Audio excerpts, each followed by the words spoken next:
Welcome back to the Modeling and Wellbeing podcast, where you can learn the ins and outs of modeling and also gain tips to better care for your holistic well-being. This is your girl, Larissa, and this space is designed for us to learn, grow, and empower one another. So, Lego.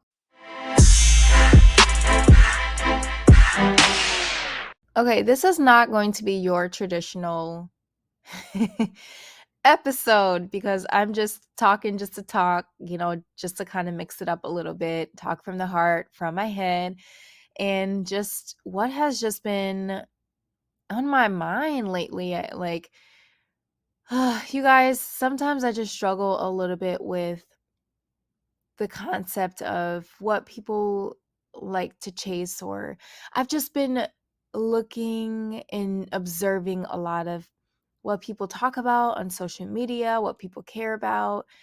And it's just baffling, like how sometimes people can just have such strong opinions and also just struggle with going after their own dreams and goals. Um, yeah, and so today I just wanted to talk through, like, what is this concept of life? What is this concept of dating? Like, what is this concept of the things that we are truly trying to achieve in our lives? And I mean, how do we not get so distracted in this world of social media and everything like that? Okay, so let's start with. Okay, I'm just going to dive right into. Let's just start with this dating because I feel like I've been going on a lot of rants with this stuff, with my friends and everything like that. And, I love, a lot of the people that I hang out with. They all cool and all. And sometimes, I just struggle a little bit with just this modern age of dating. Like, sometimes I be feeling like I'm a little old fashioned. I'm old fashioned in a sense of I like to meet people in person, maybe at an event, or maybe it's through modeling, or maybe it's through some sort of business related thing. Like, I have to meet you in person at some point. And a lot of times, when we talk about dating, it's like, okay, use these dating apps, Bumble. What is there? I don't know if do people still use Tinder? Like, I feel like that's just used for like a one night stand thing. But hey, people use it. What else? I'm hearing now that dating is used for like networking now. I mean, is that does that sound right? Um, Anyways, so my point is I just struggle a little bit with the new modern day age of like dating and the way that people are meeting and stuff. And I'm like, at this point, like, I'm just wanting to just be a little bit more traditional. And I'm okay if I'm rocking solo for a little bit because it has to feel right. And we've seen people be successfully married and everything at 40 years old, at 50 years old. So I'm definitely not rushing it. And I feel like sometimes when people meet their partners, there's like a lot of these expectations. There's a lot of expectations that we really place on other people because sometimes when we are comparing our relationships or the desire for a relationship, it is being compared to this image on social media still. And I feel like we all know that. But just like how people say marriage is not like a fairy tale or like Snow White or Cinderella. Well, the new fairy tale is social media. And sometimes I feel like people just have that subconscious mindset when they are meeting with someone or when they are dating people, of having these expectations on one another. And I know that there's a lot of people that do this, but just to kind of bring awareness to this, I think that it's really, really crucial that we are just continuing to be patient with one another. We are really, truly getting to know a person for who they are versus obviously you're going to be attracted to someone if you see that they have a beautiful Instagram profile or Facebook or TikTok. But even if you see that person in person, just having this expectation that no, they're not going to be wearing makeup every single second. They're not going to have their hair done. I mean, a lot of women are super serious about that, but like me, like I love wearing my hair in a cute mini afro. I love braids. For a while I had in the micro links and had it long. But going back to that expectations, I feel like sometimes when our expectations are not met, we could really miss out on a really good partner. And then we go chasing for something else when, of course, the saying goes, the grass isn't always greener on the other side. And I'm speaking a little bit from experience. I've seen a lot of friends deal with those experiences. Obviously, a lot of stories on social media, but I think that when we live in a microwave type of society where we feel like we can have a partner or have our goals and careers and dreams in 30 seconds, we get disappointed. Maybe you get disappointed from this.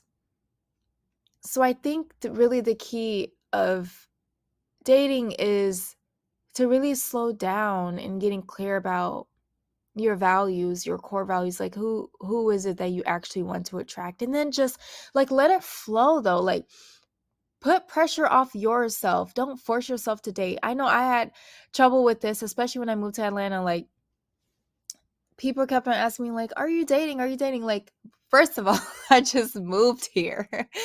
And second of all, no, and nor do I have a desire to right now. And when that comes, it'll come. And I say that to say you don't have to force yourself to do what everyone else is doing that feels right for them. If you feel like you just want to chill, you just want to vibe solo, or you just want to, have friends and not quite get into anything romantically, that's okay. So that has just been on my mind a lot because I've always gotten a question about it. And I feel like as a woman getting closer to her 30s, it's so common for people to ask, right? You're 30, you should have this, you should have that. And even though we know that that stigma exists, that standard, the expectation, the pressure exists, most times people like me don't meet that. And I want to say that's okay if you're like me. And like I said, I am 100% pro dating and all that stuff, but I'm also 100% pro taking your time. Because that's another thing that we don't talk about. A lot of us, or some of us, want to rush into relationship, want to rush into something serious, but we don't quite know what we're signing up for. We're rushing into marriages, but do you really know the significance of marriage? Did you go to marriage counseling? Did you do all this? I'm speaking from a single perspective. So married folks, you know, you know, you know. And now I'm not judging. I'm just speaking from one perspective in my experience. And I hear that a lot. And one thing that me and my best friend always talks about is that sometimes when love does not work out in the way that we want, it's okay to love other people.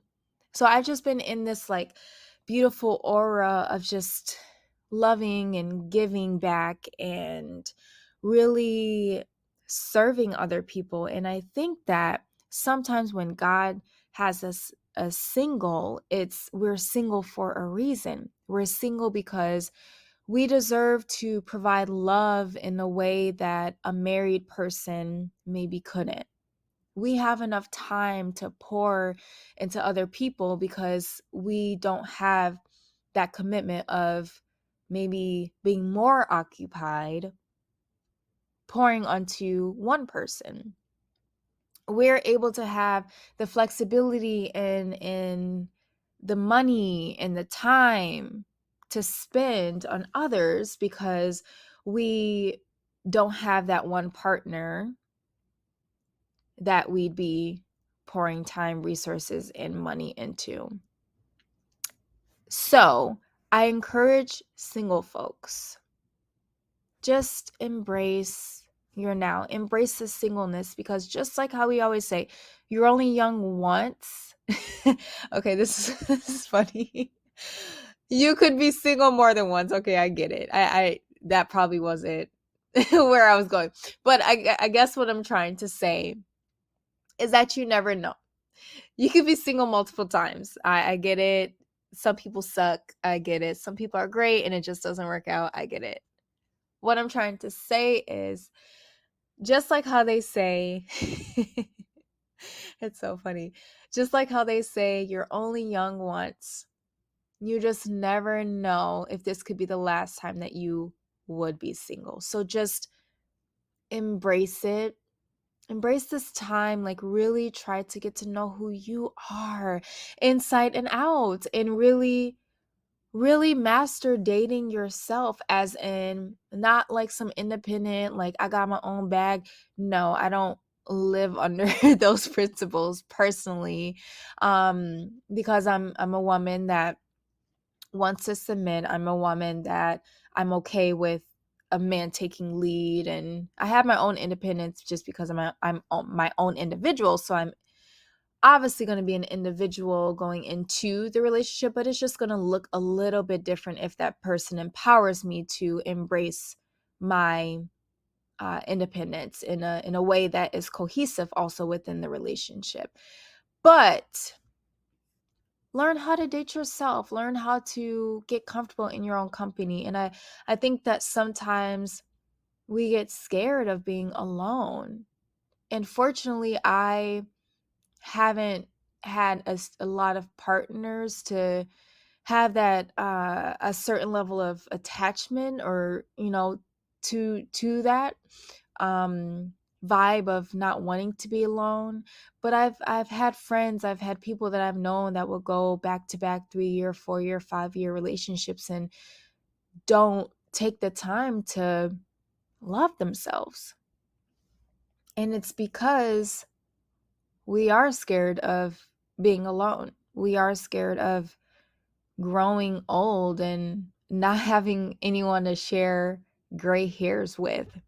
We are nervous to eventually be the only single friend out of our group because our friends have either partners, they're engaged, they're married, or they have children. So I get it. And if you're in your 20s like me, early 30s, mid 30s, there is a lot of our friends on that type of time. And it's okay if you are on your time of embracing your single journey. Being single is not the end of the world. Being single is beautiful. And once you find that person for you, or that person rather finds you, you want to make sure that you are in a mental space where you are ready to pour into that other person, because you already checked the boxes that you wanted to as an individual person. You already went on that trip. You don't have these expectations for your partner to check those boxes for you, but rather you've been empowered to do that yourself in alignment with your values, your spirit, God, the universe, what have you. And so at this time, I know it can be tough. Year round, it could be tough for a lot of us, you know? But my point is, as I wrap this up, is just embrace your journey. Embrace it. Like, it's lit to I mean, you always hear things like, I'm excited to not have to share a bed with someone else yet. And then you will be excited once you do get the chance to share a bed with someone else. I remember when I was at this fashion show, just actually recently through my agent, and I met this model. She is engaged, and I've never seen this like in person, but I've always heard of this. Um, I guess she is going more of the untraditional route, which used to actually be traditional back in the day with marriages and everything. And so her and her fiance, they're engaged, but they do not live together. You know, they have no shared spaces, and they're engaged. Like, I haven't seen or heard that in quite a while, because what happens is typically, you know, boy girl or girl girl, guy guy, they them, what have you, live together for a while, then they end up getting engaged. But she said that, you know, it was within her faith, both of their faiths, to have it separate. But she said, honestly, you know, we talked about living together, but we decided not to, because we really want to enter something enter our marriage in a way that's fresh and that's new for us, and have something to look forward to. I just thought that was the most beautiful thing, and it even made me think of my own approach to how I might want to handle my engagement or something like that. Um, but I just think it's really empowering, because when you are starting your marriage journey together, it is fresh, it is new. And what better way to learn each other's pet peeves? Like on the first week, you're arguing and all of that stuff. Look, if you have ever lived with a guy or girl, you know what I'm talking about. Like that first couple weeks is kind of awkward. You're like, oh, wow, this is such a new space. But what cool, fun way to challenge yourself to do that as a married couple. I mean, I would totally try that. And I don't know, like I said, life is such a beautiful, empowering thing. And I just don't waste too much time worried about what you don't have, but rather have fun, whether you're a single person. I mean, if you date multiple partners, if that's what you want to do, if if you're married, just have fun. Have fun with one another. And if it doesn't work out, that's okay. That's okay too. And it happens. But at least you know that you did all you could, when you could, how you could, together with the other person. And then you're kind of you're not back at square zero. Back at like square 10, because when you loved someone, when you cared about another person, when you continue to care about yourself as a single individual, excuse me, woo, you are always growing forward. I mean, you could look at yourself 1 week from now, 1 year from now, and hopefully you see some sort of difference within yourself. So, overall, the message of this podcast is please just continue to empower yourself, love yourself, get to know yourself on a deeper level, whether you are single, whether you are married, whether you are dating, because life is long and it also can get short. So, we want to design the best version of ourselves in the way that feel unique to us. And although I didn't have any specific resources in this specific podcast, I just want you to have this message to empower you.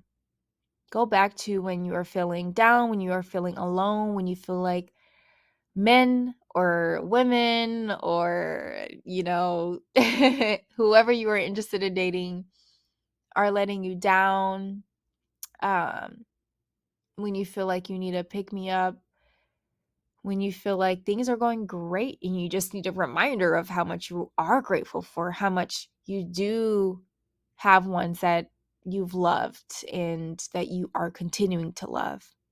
So this message is for everyone. Continue to love yourself, date yourself. I don't care what relationship status you are in. Just like they say after you're married, rule number 1 is to never stop dating. It should also never stop with us. And encourage your partner to date themselves as well. All right. Well, hope you enjoyed this episode of me just rambling. If you want to follow me, I would love to stay connected with you. You can follow me on Instagram as at Rissa Snugs, RISASNUGGS, for additional fun content. And I love you all so much. Happy holidays. And we'll be back. We will be back. Tongue twister there. Next week with a fun topic. I don't know what it is yet, but it's coming up. Okay. Bye.